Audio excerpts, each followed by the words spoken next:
Assalamualaikum and good day.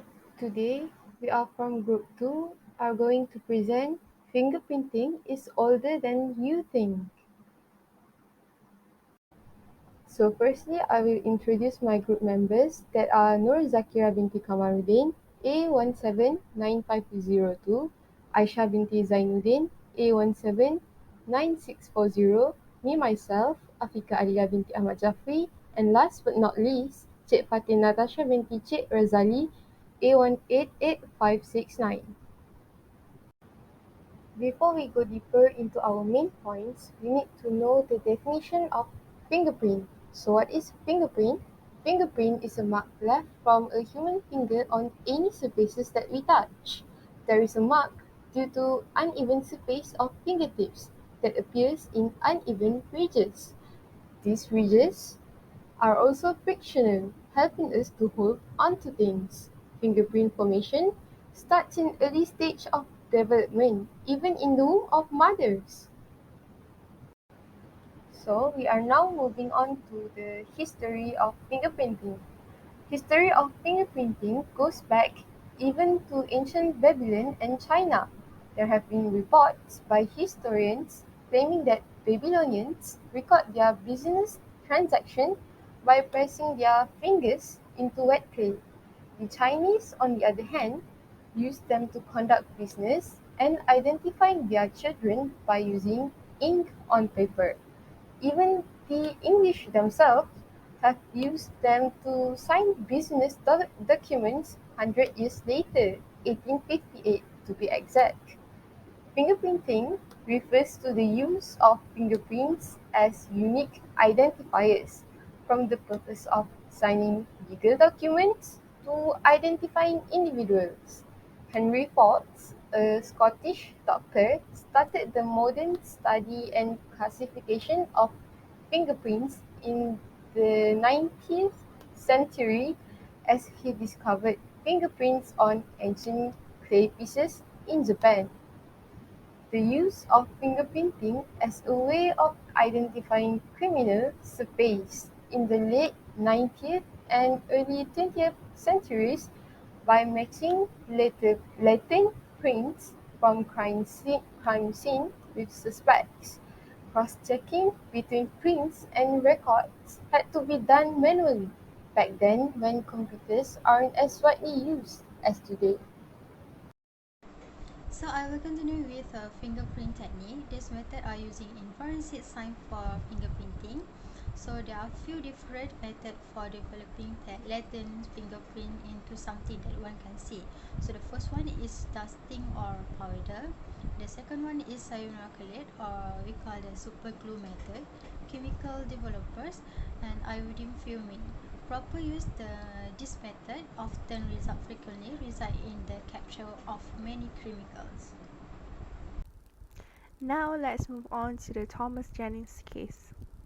Just after 2 a.m. on the night of September 1910, Clarence Hiller woke up to the screams of his wife and daughter in their home at 1837 West 104th Street in Chicago.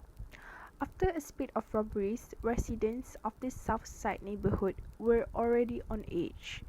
Hiller, which is a railroad clerk, raced to confront the intruder. In the ensuing scuffle, the two men fell down the staircase. His daughter Clarice later recalled hearing 3 shots followed by her mother screaming upstairs. Neighbors came running, but the man had fled the home, leaving a dying Hiller by his front door. Next, the unknown assailant didn't make it far.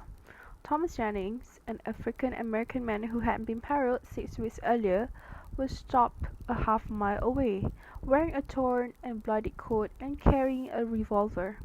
But it was what he left behind that would be the focal point of his trial. A fingerprint from a freshly painted railings that he used to hoist himself through a window at the Hiller house. Police photographed and cut off the railing itself, claiming it would be the proof for the identity of the burglar. In the eyes of the court, they were right. Hiller's murder would lead to the first conviction using fingerprint evidence in a criminal trial in the United States. Next, the importance of fingerprint. Fingerprint identification is one of the most important evidence or tool because of their uniques. It is used by the criminal investigators from centuries.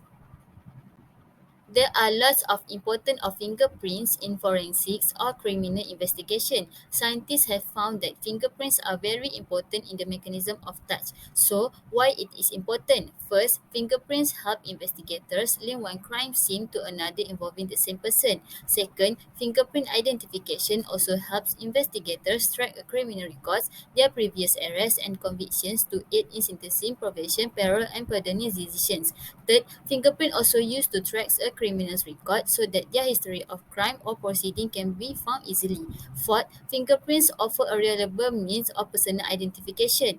Fifth, the science of fingerprint identification stand out among all other forensic sciences to provide accurate identification of criminals. Lastly, no two fingerprints have ever been found alike in many billions of human and automate computer comparisons.